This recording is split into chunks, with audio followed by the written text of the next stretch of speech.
Okay, Julie, I want to talk to you about another fundamentalist religion, gender ideology, Mm-mm. and where we're at with all of that. I think this is probably one of the issues on which you're feeling optimistic. And when I look at the vibe shift that is taking place in society, some of it going in a good direction, some of it not so much. I think on the trans question, it's going in the right direction, even if it slowly at times. But it does seem like Turf Island and the women of Turf Island, which of course includes you, have scored some incredible victories over the past couple of years. What's your thoughts on that now? Sometimes I think to myself, I mean, I'm sure people like you are still being harassed by men in dresses who might turn up to your meetings or try to prevent them from taking place. Is that kind of stuff still going on? What's the culture like now around this issue? I can only speak personally about how it feels for me with the change, and I can then observe what's happening when I go to other events, and obviously I talk to women and men regularly who have been targeted, and obviously they've been through hell, and for many of these women and men, they they weren't lucky in a way that I was, in that they were pushed out of a job. They had a job to be pushed out of, and they also were, I think, not supported by a group of people surrounding them as I was, because I was heavily embedded in feminism by the time this nonsense started for me. And there was no feminist, and by which I mean not the fake feminists, not the sex work is work lot. I mean actual feminists. None of them believed in this. So I had constant support. And now when I go to events, I was at Cambridge, at the Cambridge University Society of Women, the great group of women speaking there about prostitution. So there's two major triggers. There's me, so therefore I'm just my own trigger warning.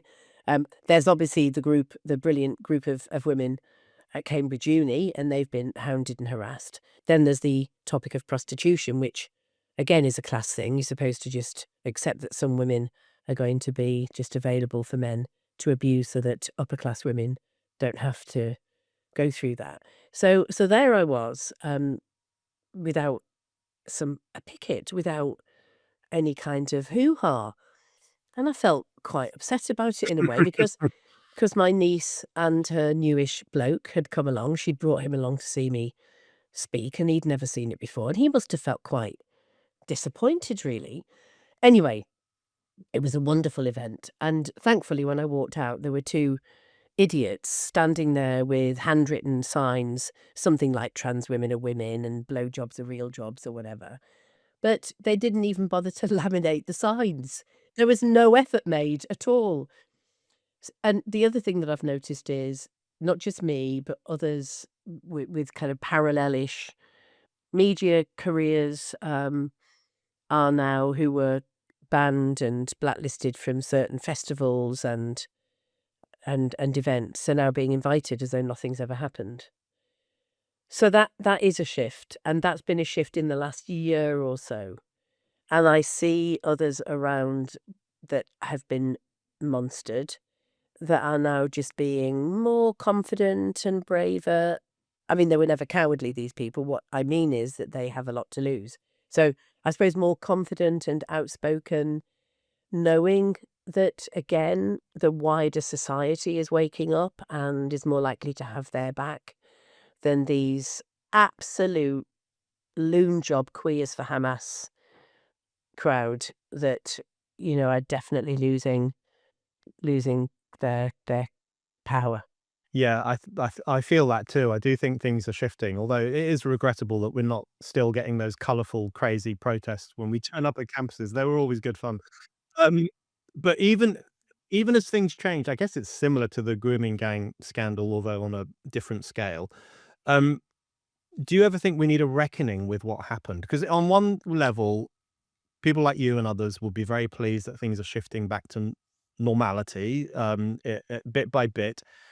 But on the other hand, maybe we don't need a statutory inquiry as such, but we do need a reckoning, don't we, with the fact that rapists were put into women's prisons. And the whole progressive left, the middle class left, defended the right of men to go into women's bathrooms and defended the right of men to play in women's sports, to beat women up. in the boxing ring to beat them up on the playing field. I mean, it was almost like legalized violence against women. That's what we're talking about. So when you look back at the madness of it all, which obviously you wrote about at length, how do you explain it, and how do you think we can guard ourselves against that kind of thing happening again? Well, we could explain it in the sense that the normies, the vast majority of the general public, in particular those that could have spoken up and could have done something, didn't, and Mm. just wanted a quiet life. And maybe that's the fact that we have taken the steam out of those that would normally protest and that would normally kick back against terrible things that were happening across the wider population. I don't mean, the ones screaming outside universities in favor of the Iranian state. I mean, protesters for actual change for good. And the inertia was really disappointing. And I think that we need to wake up, and we need a movement that is much more rooted in how the proper workers' rights movement and the actual, I suppose, movement for that represent people across the board rather than an elite minority. We do need to get back to that kind of street-based protest and say, no, we're not having this again. We've been through it before. In terms of the reckoning, I'm very lucky because I'm not someone that's prone to bitterness. And also I feel extremely fortunate in the fact that, I have got, as I said, a home, a career, and lots of support around me, and I haven't had my life destroyed, although I definitely have had some really dark times and bleak times, and it's had an effect. So there needs to be a reckoning.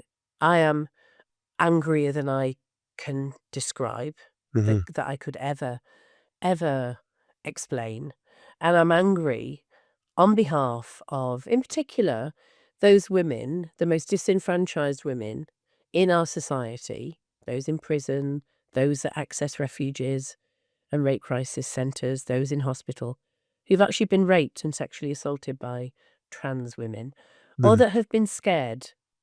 That's enough for me. They've been scared and they've been silenced. And these women are already silenced and they tried to find their voices and they were shut up again. And I won't forget.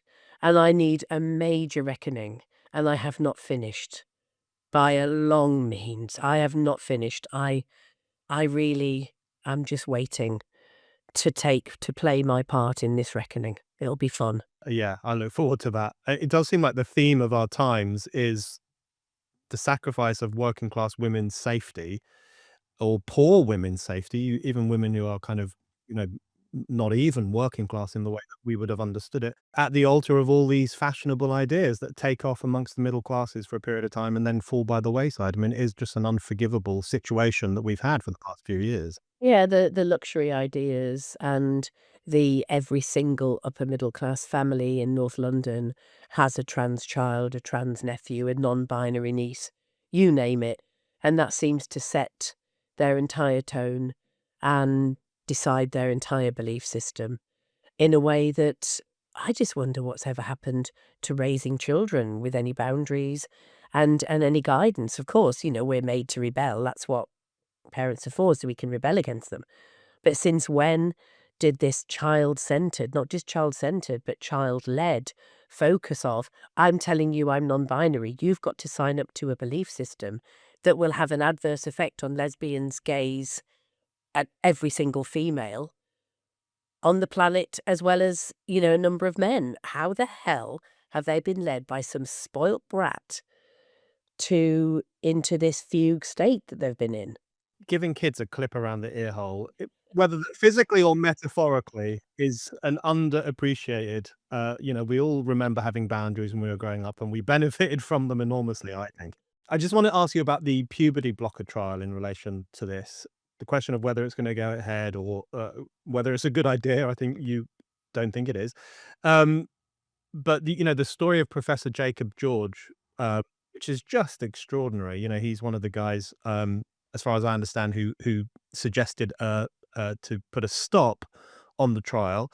He's now been kind of, let go from this whole discussion because old tweets were found that are supposedly transphobic, and one of them, reported in The Guardian, is that he referred to J.K. Rowling as a treasure of our time. And you think, well, number one, that's obviously true. I think most people can see that she is that. But also the idea that saying something like that is problematic or worthy of having your wrist slapped.